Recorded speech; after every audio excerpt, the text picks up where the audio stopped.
folks. Yeah, I'm just done with my work today, and as I go home, one of my workmate is waiting for me at the parking lot. And as you know that I have that carjacking incident, so it freaks me out every time early in the morning, because I start working at 5 a.m. so I have to leave like 4:30 in the morning to go to work, and it freaks me out all the time to go out there in the parking lot since then. So but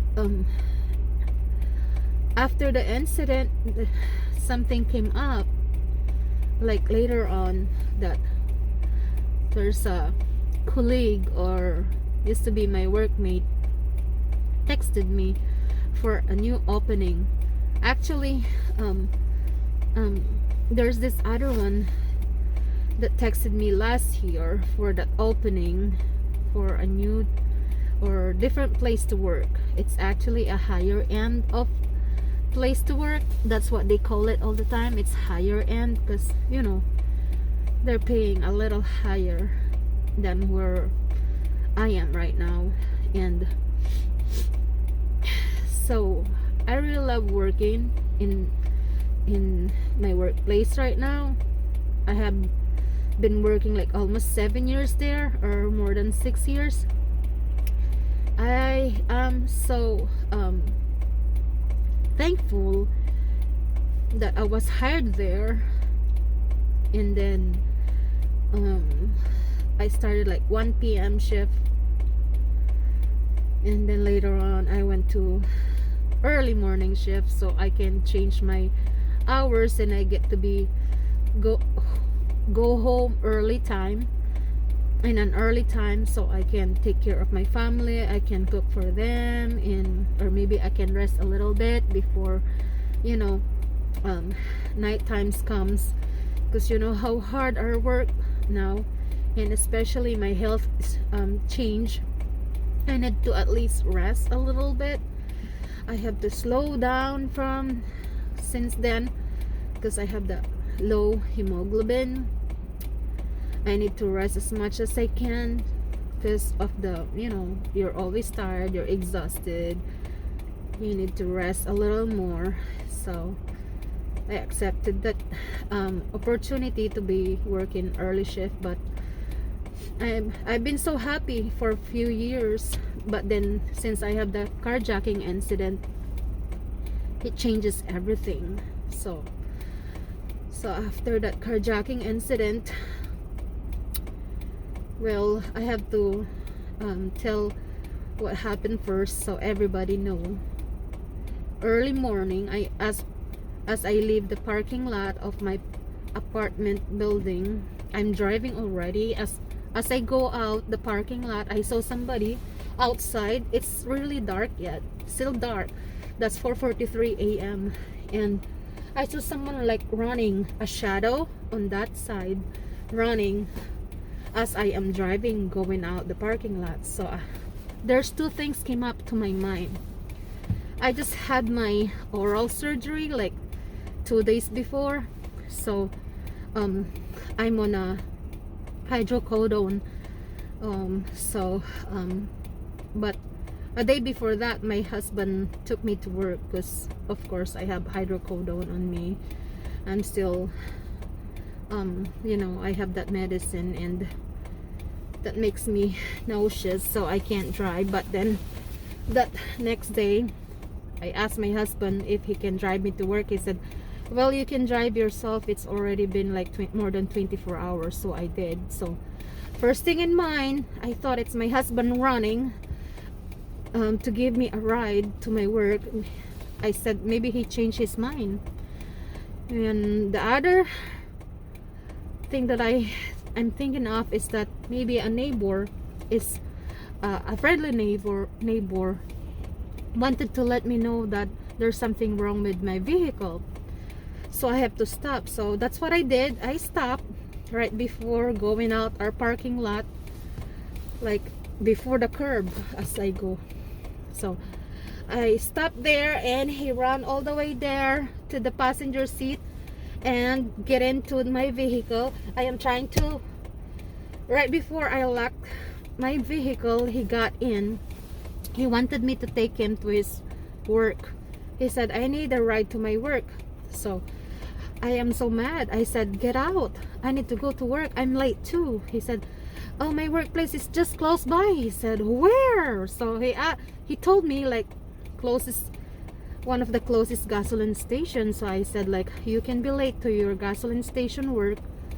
It's not that I'm making a, you know, negative thing about working on that area, but I can't be late to my work too, because I work on a surgery area that you have to like prepare all the rooms for the patient to go for their procedures. So I told him, get out, I need to go. I'm the first person in my workplace to come at 5 a.m. so get out. He won't get out. So later on he showed me a knife this big. So what should I do? So what did I do?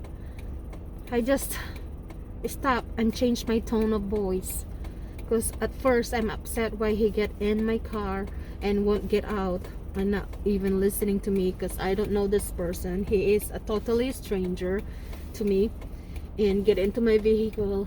How do you do that to other person? You know, if you doesn't know anybody, you're not getting in their vehicle, but this one get in there. So when he told me, he showed me the knife. So what am I gonna do? I have to drive. He said drive. So I started driving, and then he started asking me for cash or money, and I said I don't have money, I am broke. So I even explained to him that why I am broke. I only have $2 in my bank account. That is Thursday. Actually Friday is the payday, but still, as I'm still broke because I have to pay my bills. So anyway, and I even told him I only have $10 the other day to put on gas. So look, my vehicle is almost empty. So I'm broke. You can't get any money or cash from me, I said. And then later on he took my phone from this dashboard. I'll show you. Actually, I have two phones I'm using. So the other one is here and the other one is here. It's because, as you know, I have a channel or YouTube channel, and I am supporting like a premier marathon. Actually, I'm not supposed to say that, but yep. So my phone is on that time, so he took it from here, and I started to just snatch it out from his hand actually, and then after he took that phone, drive faster. So I said, how can I drive faster? I said, well, my whole body is shaking. You will be shaking, of course, if you have that. They'll show you that huge knife to you. Of course you will be frightened to death, you know. So I started driving so slow, and so he said, I can't drive that fast, I'm shaking. So he asked me to stop the car. I stopped the car, and then he started moving here. He asked me to get out, so I got out, and then after I got out, he fled. He has my vehicle, he has my two phones, and I have nothing, just myself. I am so glad, I am really happy, and I am so thankful that I am not harmed. He didn't harm me at all. I think he just needed cash or money that time. And so what I did, I ran too fast as I could back to our apartment, and I'm yelling for help and crying, but nobody heard me. I keep saying help as I run going back to my apartment, but I'm helpless. Nobody hears me, nobody heard me. I didn't see even any vehicles running on that place. I don't know why, I'm so helpless. No vehicles at all. Nobody is out there that time. And so I got home. I buzz in. I keep buzzing in. So my husband would go down from second floor to get me. But he doesn't know what happened. So I just push myself going up to the second floor, even though I'm all shaky. I'm so scared. I'm frightened. So I use his phone to call 911 to report them on what happened to me. And so they asked me questions, everything. And later on, a couple of police officers came into our door. So they interviewed me. They asked me how this person looked like, what happened, and blah blah blah. And then later on, we called the insurance, and they said there's 6 of you guys on that you have been carjacked on that 10-mile radius. So see, there's a lot of bad people around. It's been going, I think, in our area.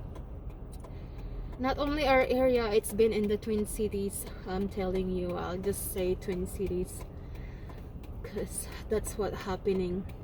And it's going on the suburb area. We're just 23 minutes away to the city, or I mean the capital of where the state we live on. And so, to cut the story short, I found a new job. One of my workmate texted me, used to be my workmate, texted me that there's an opening. So I grabbed the opportunity. I applied, but in just few days though, because I'm so cloudy yet about what happened. And then finally I gave my resume, sent my application, and then it happened too quick because the other work used to be because there are a few of them that move into that place to work. And so the other one texted the manager that I sent already my application. I'm sorry for that hazard sound. And so I have an interview last Thursday, and then she showed me the place, tour me around. And then later on last Tuesday, I have to shadow for the work.